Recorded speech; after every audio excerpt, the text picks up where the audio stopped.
How do you stay on the moon? Well, one of the things we're working on is using lunar resources like lunar regolith Mhm.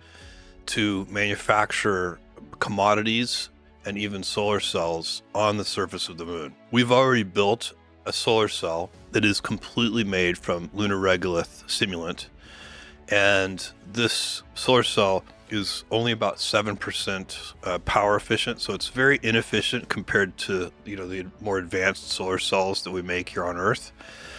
But if you can figure out how to make a practical solar cell factory that you can land on the surface of the moon, Mhm.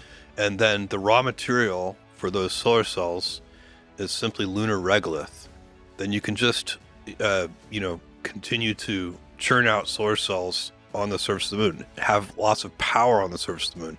That will make it easier for people to live on the moon.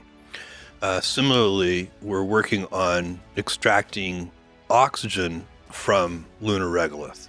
So lunar regolith by weight has a lot of oxygen in it.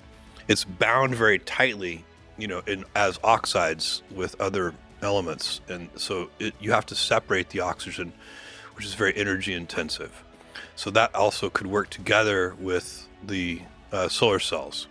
But if you can, and then ultimately, we may be able to find practical quantities of ice in the permanently shadowed craters on the poles of the moon.